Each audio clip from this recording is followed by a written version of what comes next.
Conflict in the 1850s. The road to disunion. So intense were emotion in the disunited states of the 1850s that even the hallowed halls of Congress did not escape violence. In 1856, Charles Sumner, senator from Massachusetts, and strong anti-slavery voice, gave a speech in the Senate in which he said of Senator Andrew Butler, guess what state he's from? South Carolina. He said of Butler in this speech now, Butler has chosen a mistress. Oh, them's fighting words already. Butler has chosen a mistress to whom he has made his vows, and who, though ugly to others, is always lovely to him. Though polluted in the sight of the world, is chaste, that is virtuous, in his sight. I mean the whore slavery. Yeah, that's what he said. Preston Brooks, a South Carolina congressman and a relative of Butler's, came into the Senate 2 days later while Sumner sat in his Senate seat. And gentlemen in those days all carried canes, whether they needed a cane or not. And he raised his cane and brought it down on the back of Sumner's head and shoulders many times and beat him to the ground. Sumner did not die, but he never fully recovered from his injuries. But the people of Massachusetts kept electing him to the Senate term after term after term as their way of saying, to hell with you. Students at the University of Virginia, having heard about what had happened in the Senate, decided that they would take up a collection and buy as many canes as possible. And they sent them off with a note saying, in case you have further need of them. Don't you like that humor? Yeah. So there's Brooks in his office with canes in every corner. University of Virginia, Southern state? Absolutely. Right across the river from Washington, D.C. Drifting further apart. In the 1850s, abolitionism, we need to have a definition that is sure. Abolitionism, the immediate ending of slavery in the slave states, was becoming the view of respectable people in the North, as opposed to this radical, outlandish opinion that it was 20 years before. It became even more popular after Harriet Beecher Stowe's novel came out, Uncle Tom's Cabin, UTC, in 1852. The most important novel in American history. Now, for those of you who are literature enthusiasts, like me, I didn't say it was the greatest piece of writing in American history or the greatest novel in American history. I said it was the most important. There's a distinction because of the impact that it has on the country. No other novel has this kind of impact. Uncle Tom's Cabin effectively destroyed, at least for one generation, the myth of the South as this region in which blacks and whites live together in this harmonious, idyllic existence, in which the blacks, the slaves of the South, loved their situation in this family because they recognized that white Southerners were clearly superior in their talents and abilities and so forth. And we're thankful, happy. That was the myth of the South. That was the myth that Uncle Tom's Cabin destroyed. And that helps move people who will read the book into either an anti-slavery or even an abolitionist camp. Power of literature. Uncle Tom's Cabin showed Southern plantation life for what it was: brutal, miserable, and often short. And remember, this is a day in which there is no CNN. There are no pictures to speak of. People don't understand life 50 miles away in the big cities or in some other part of the country. It's different.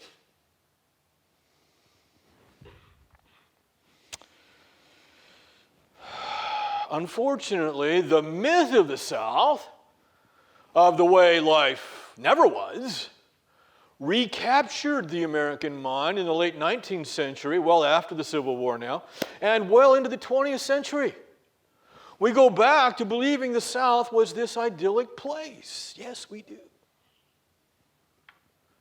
This explains segregation and the lack of civil rights and so forth that come even after the Civil War, and why there had to be another civil rights movement in the 1960s.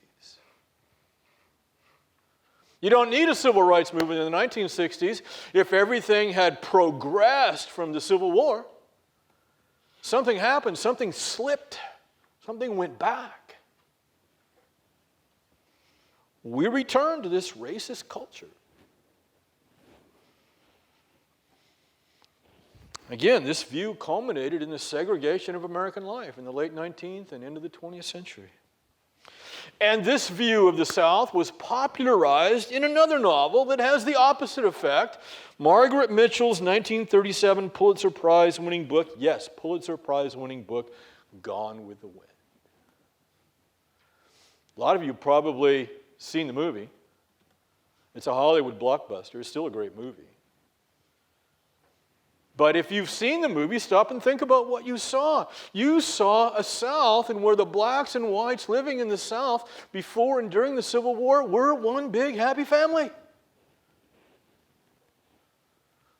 Where Big Sam saved Scarlett from the evil white northern rapists.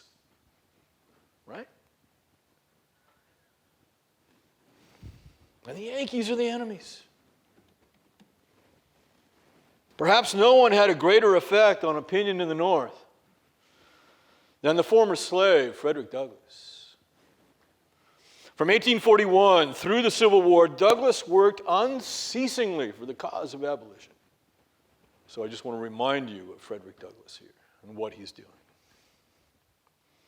The Kansas-Nebraska Act of 1854. So there are touchstones along the way here that show us what is happening in the country.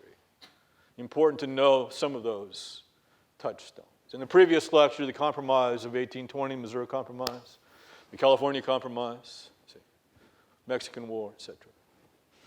2 years after the publication of Uncle Tom's Cabin in 1852, so this is 1854 now, trouble erupted in the Kansas-Nebraska region out west. The South's political power in 1854 was such that it achieved a significant victory in the Kansas-Nebraska Act. Kansas-Nebraska were both territories above Missouri's southern border extended into the Louisiana Purchase.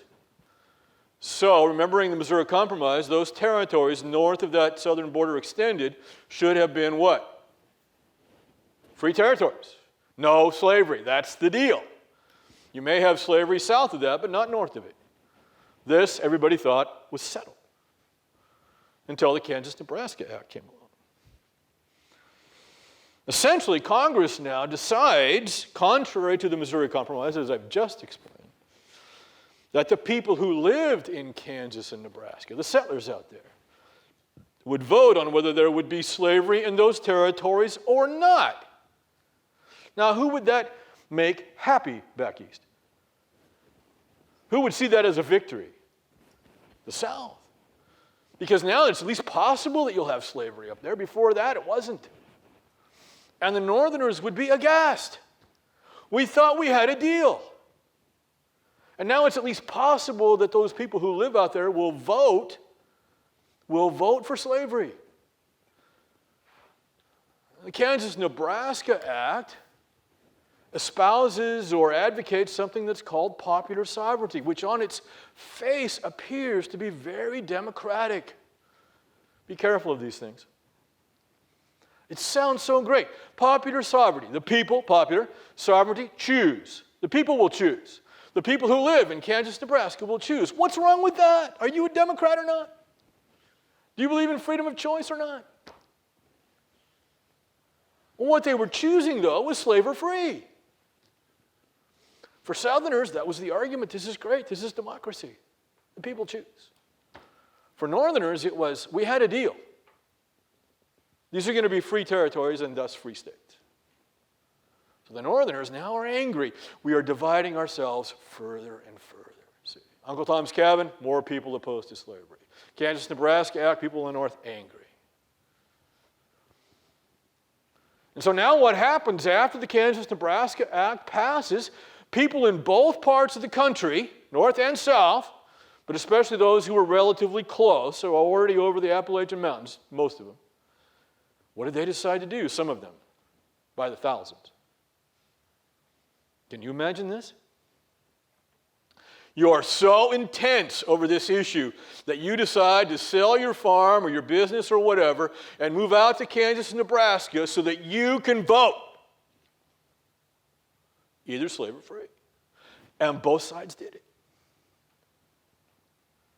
Imagine being that passionate about something. Kansas becomes a bloody battleground that foreshadows what will happen in the 1860s in the larger Civil War. A pro-slavery mob attacked anti-slavery town Lawrence, Kansas in 1856. They destroyed much of the town. No one died in the 1856 raid on Lawrence, but again, there's a lot of property damage, and people are intimidated, of course. That was the intent. Pro-slavery versus anti-slavery. Now, John Brown. John Brown, as we already know, was a fanatical anti-slavery activist. He believed that God had called him to free the slaves, that he was a prophet, an Old Testament-style prophet. And like Moses, he was going to lead the slaves to freedom. John Brown. Hearing of the attack on Lawrence, Kansas, he led a small group of men on a raid out in Kansas along a place called Pottawatomie Creek. And Pottawatomie Creek was inhabited by slavery men and their families. It was a slavery region. And so now Brown and his small band of men, they go along Pottawatomie Creek and they hammer in the doors of the cabins out there, and then they pull the man of the house out and they lynch him. Hack him to death, whatever it took. While their wives and children stood there screaming and watching. The massacre at Pottawatomie Creek, 5 men, 5 died.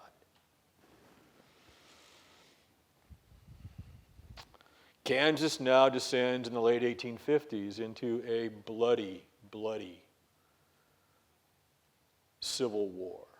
The worst kind of civil war because it's civilians with no kind of organized control. Terrorism.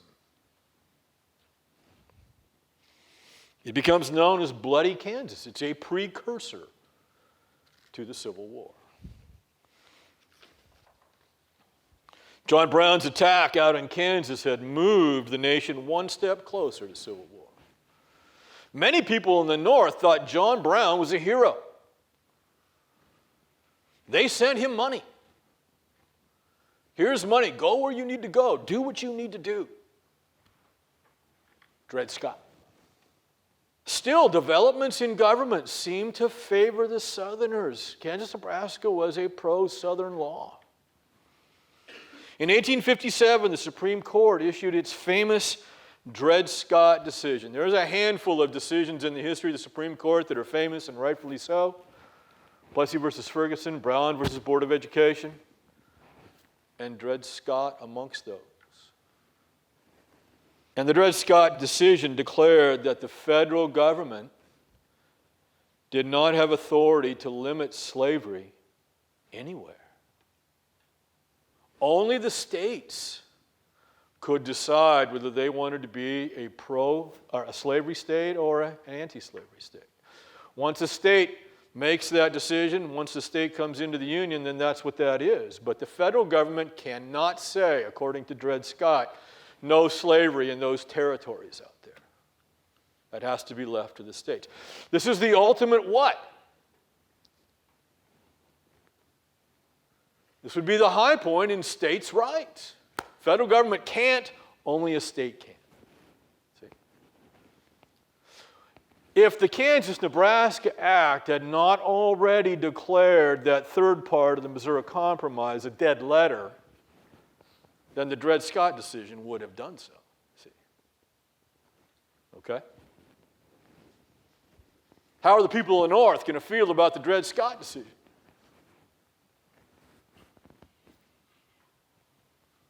How did they feel about the Kansas-Nebraska Act? You tear your hair out if you're opposed to slavery, right? Because the federal government seems to be siding with the South time and time again in the 1850s.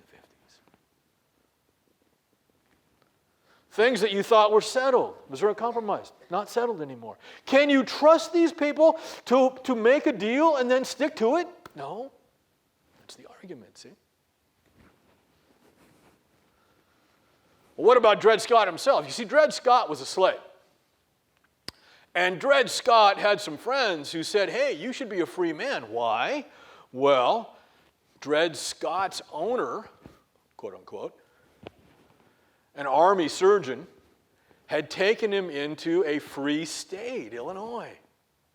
In a perfect world, as soon as he stepped onto that free soil, what? He's a free man. Okay?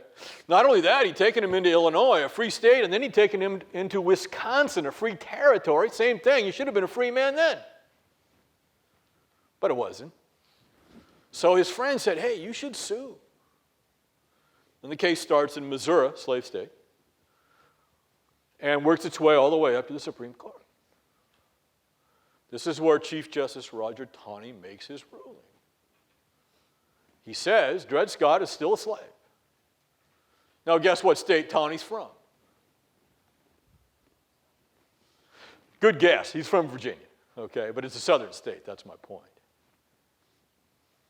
The Chief Justice of the Supreme Court is a Virginian, a southerner, a states' writer. And he says Dred Scott is still a slave. And furthermore, then he went on to rule about and the reason why Dred Scott is still a slave, because slaves have no rights. They are not citizens. They cannot sue. Okay? So he's still a slave. Now, Dred Scott had passed away in the meantime, so it didn't impact Dred Scott, but it was a huge, huge decision. And primarily because of what I've already explained, the states' rights clause, the decision that he made. Because he didn't have to make that ruling at all. He could have just ruled on the case, Dred Scott is still a slave, end of story. But he doesn't. He goes one step farther. And this is the in-your-face, you Northerners. Your federal government cannot stop the extension of slavery into the territories. It is unconstitutional. Dred Scott. Okay? Only a state can decide slave or free. Well, this again just inflames the Northerners. A war between Christians. One cannot understand the Civil War apart from its religious context. Believe me, many historians have tried. It occurred in the midst of the Second Great Awakening, as I have already explained in that lecture. The Second Great Awakening, a Christian revival that virtually made the American people a Christian people. Now, I've chosen my words very carefully. We are not a Christian nation. We believe in separation of church and state. But the people are largely Christian, more so than they have ever been at any time before or any time since. Here's the high water mark of Christianity amongst the American people on the eve of the Civil War, the Second Great Awakening. Both sides in this conflict cast their arguments in biblical language. Why? Because that was thought to be the most powerful way to express it. Repeatedly in the North, slavery is described as a sin. Supporters of slavery as sinners. Both sides use the Bible to support their point of view.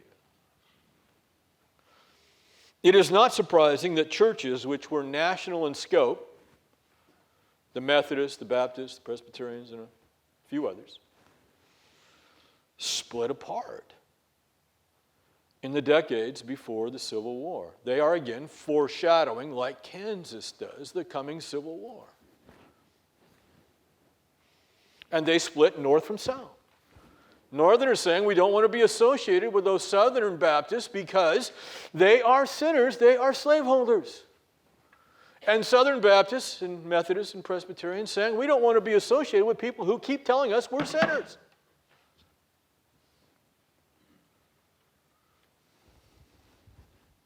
So they split apart. If you recall my Frederick Douglass lecture, I told you how Douglass encouraged this.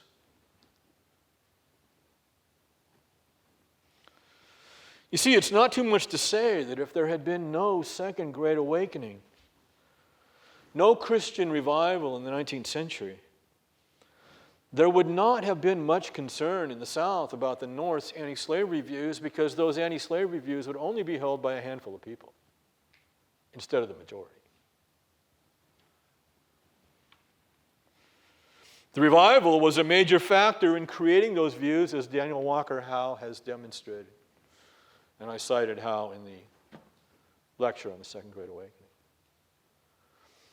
So if you're a secular historian and you don't care about religion in America, and in fact you think it should be ignored because, it's irrelevant, you're going to miss it. You're not going to understand this conflict. And you're going to come up with some harebrained scheme as to why the war happened that's wrong. And guess what? That's exactly what happened in the early 20th century. All kinds of reasons for the Civil War outside of the slavery issue. Slavery was not a factor. Okay? Slavery was not a factor. Morality was not a factor. And this contributes to the rise of segregation in the 20th century. Not the only factor, but it contributes to it. We forgot our past, and then we were prone to repeat our mistakes. Fortunately today, I can tell you that the vast majority of historians, whether they're Christian or not, understand that the war was about slavery and that the Christian revival had a lot to do with creating those anti-slavery moves. It's well understood. Again, Howe and most others. McClay, you're author of your text. The text I used to use, Divine, same story. James McPherson, the author of the article you read today, and we'll read a couple more from McPherson's Pulitzer Prize-winning Battle Cry of Freedom, the best single-volume history of the Civil War. Yes, it's about slavery. So I'm not giving you the Christian view. I'm giving you the modern view, which was the same as the view of those who participated. But we lost that in the intervening years, to the detriment of our country.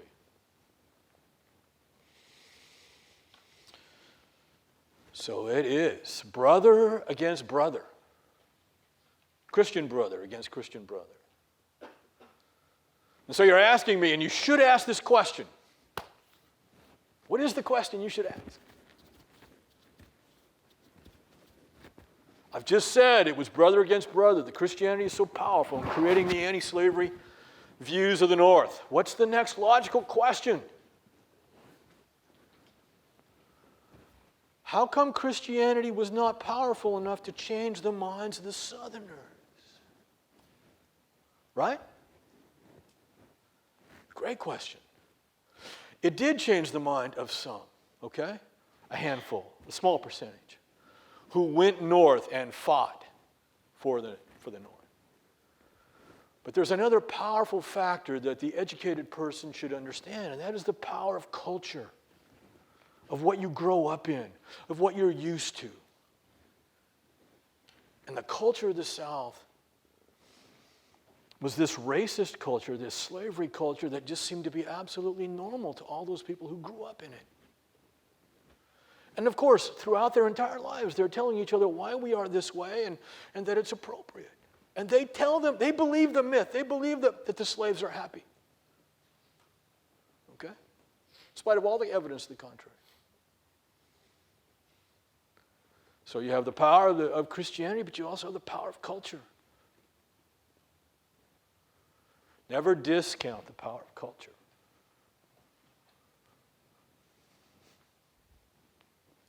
A house divided cannot stand. By the mid-1850s, it was obvious the Union could not long endure. The will to compromise was gone in the South. In 1854, the new Republican Party arose with one purpose in mind. The Republican Party of today is born in 1854. Here it is. Where do these people come from? They arose in the North with one purpose, and that was to eventually, there's the key word, not abolitionists, eventually end slavery in the South. To gradually end slavery.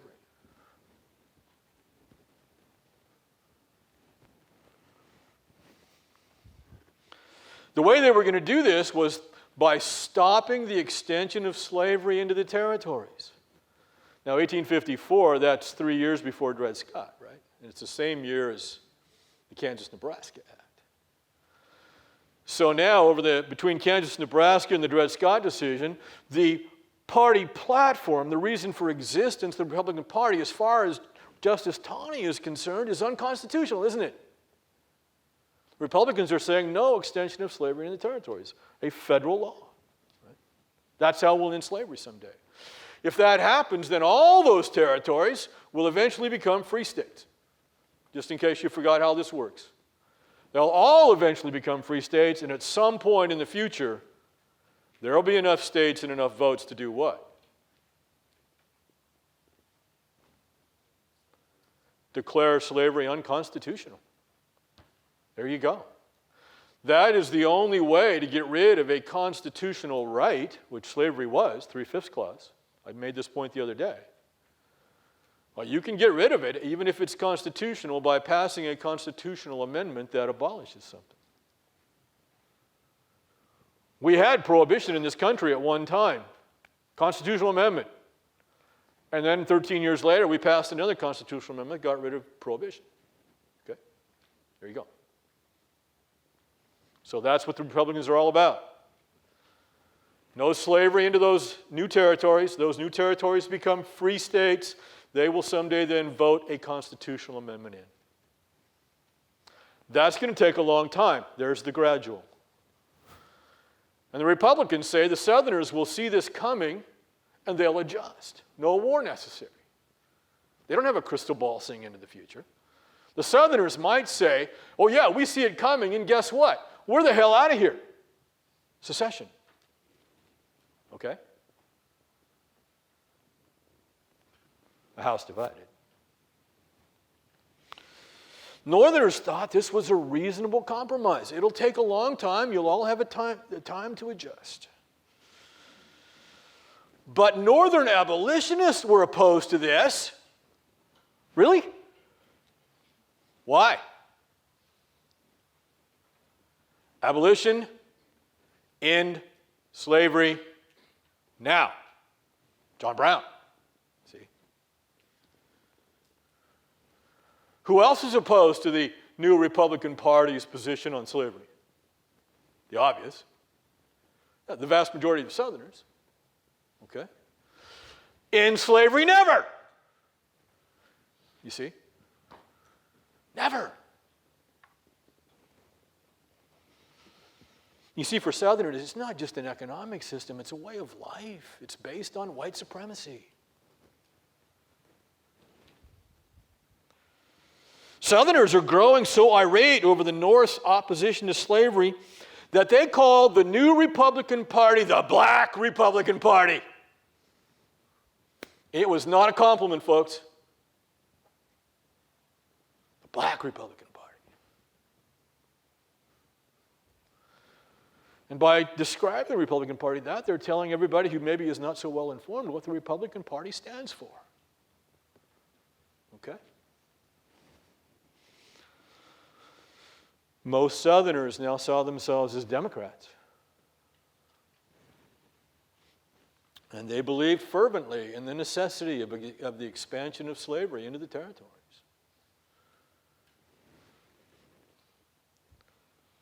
One last time, why would stopping the expansion of slavery into the territories lead to the end of slavery? Somebody tell me.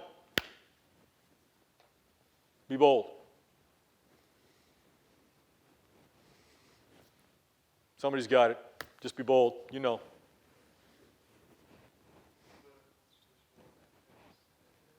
Okay? Somebody else. Is that right? I didn't quite hear the question. I was writing. It's okay. Why would stopping the extension of slavery into the territories lead to a constitutional amendment?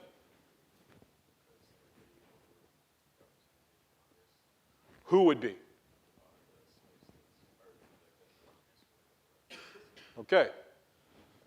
So if you stop the extension of slavery into the territories, those territories will eventually become what? Free state. Everybody, free states. They're going to elect free senators, that is, anti-slavery senators, anti-slavery congresspeople, and someday they will vote for a constitutional amendment ending slavery. Okay?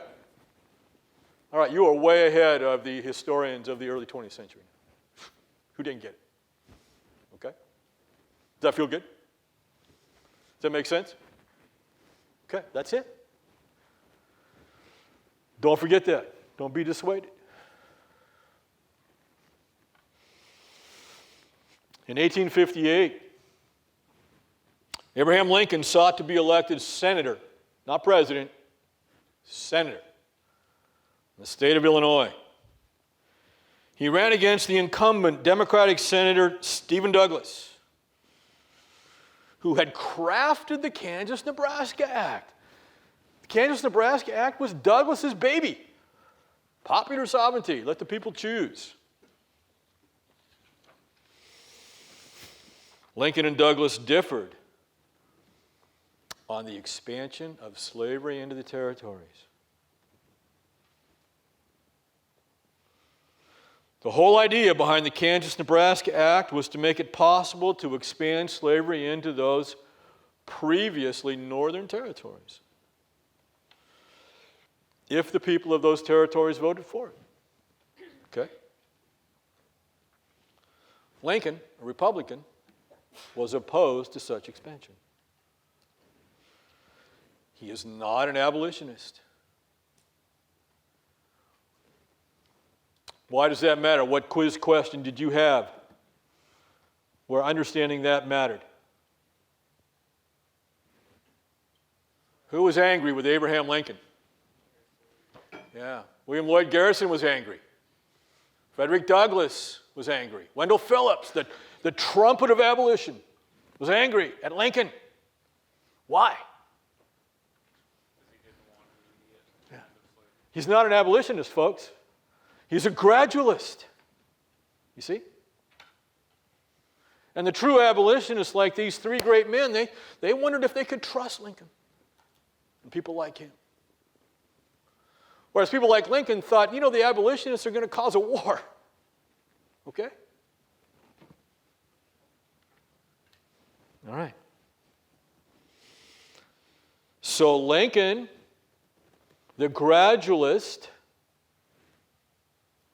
and Douglas, the Democrat, who believes in the expansion of slavery into the territories, they went around the state of Illinois in a series of debates, 7 of them, the most famous political debates in American history, a senatorial campaign, the Lincoln-Douglas debate. It's not about the presidency, yet.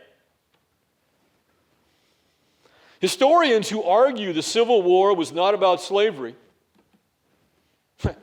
and they are legion, have to ignore the Lincoln-Douglas debates. Ooh, that's inconvenient. Debates which captured the attention of the entire nation as the big newspapers from back east in New York and Boston and all the major cities, they sent representatives out to Illinois to see what was going on. And they covered it like the Super Bowl. Actually, the better analogy would be the World Series with 7 debates. They did.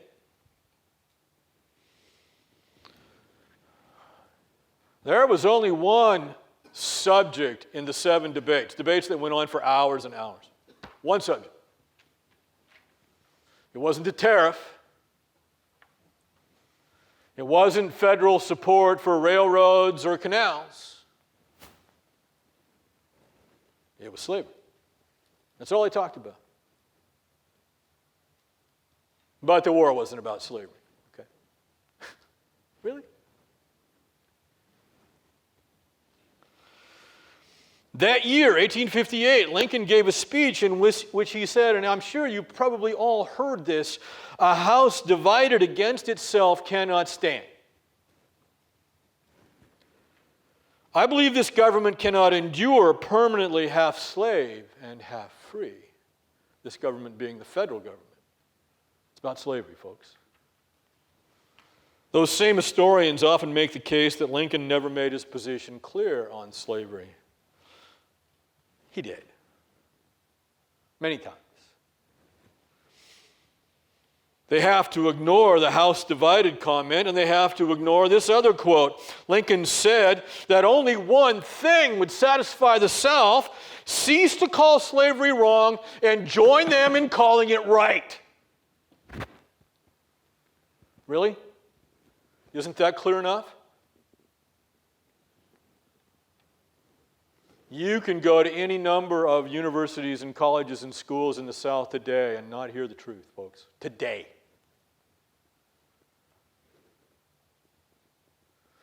And in the first half of the 20th century, you'd have had a hard time finding the truth in any American college or university.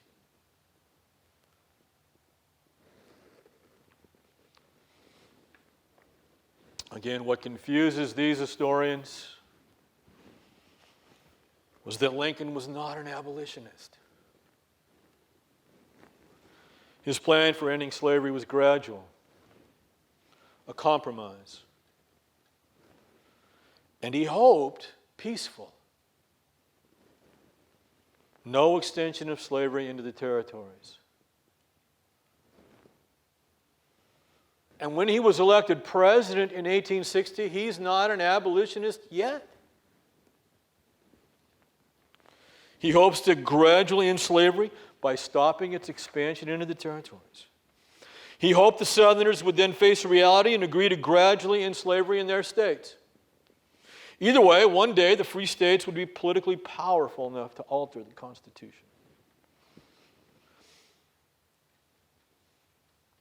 It was now the South's turn to make a decision, to set a course for its own destiny. Would the South accept Lincoln's gradual solution? Or would it choose another road? John Brown's raid. In October 1859, John Brown launched his Great Crusade. He and 20 other men, including 5 blacks and a few of his own sons, attacked the federal arsenal at Harper's Ferry, Virginia. Brown hoped his daring act would cause the slaves in the immediate vicinity to rise in revolt. They would congregate at the federal arsenal there. An arsenal is a place where they keep the guns.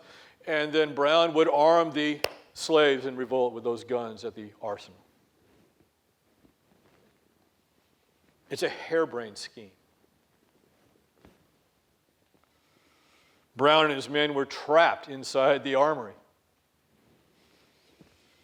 by local militia. The word was sent out to a nearby federal detachment of troops. It didn't take very long for that federal detachment of troops led by Captain Robert E. Lee to get to the federal arsenal at Harper's Ferry and surround and then invade the arsenal and capture Brown and his men.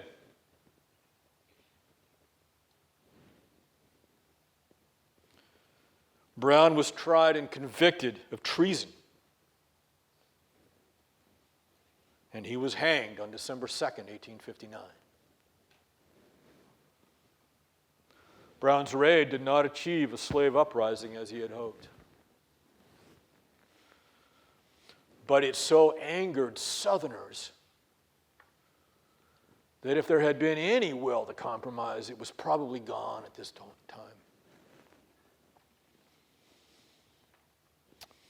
And it inspired many Northerners. And so John Brown's raid may have achieved its goal after all, which was to bring about abolition. Because it's going to help bring about a war. Summary. So North and South drifted ever farther apart in the 1850s. The only significant issue was slavery, and specifically the extension of slavery into the territories. Unfortunately, as the regions separated, passions grew ever more inflamed, making compromise more and more difficult. Indeed, after 1850, there were no more compromises. There was only anger, frustration, conflict. The only question by 1860, a presidential election year, was when would that conflict turn to war? Questions?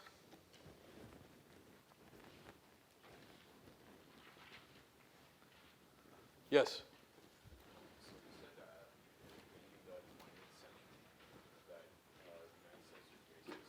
Yep.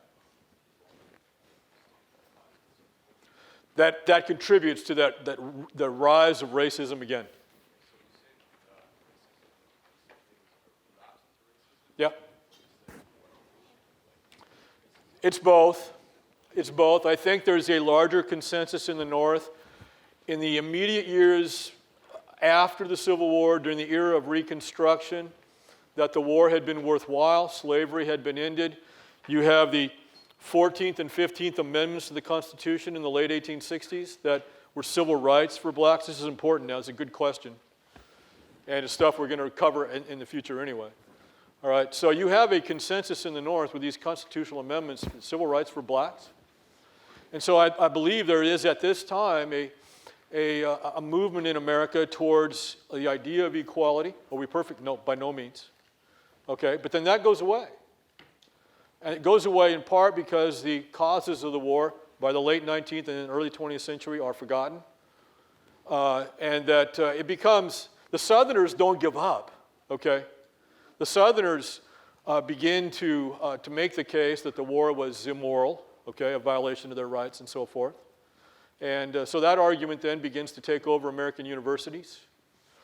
And so then by the early 20th century, probably in the 1920s, 1930s, we are as racist as we've ever been, okay? So you have the recapture of racism in America through that time, okay? That's the heyday of Jim Crow laws and segregation and such.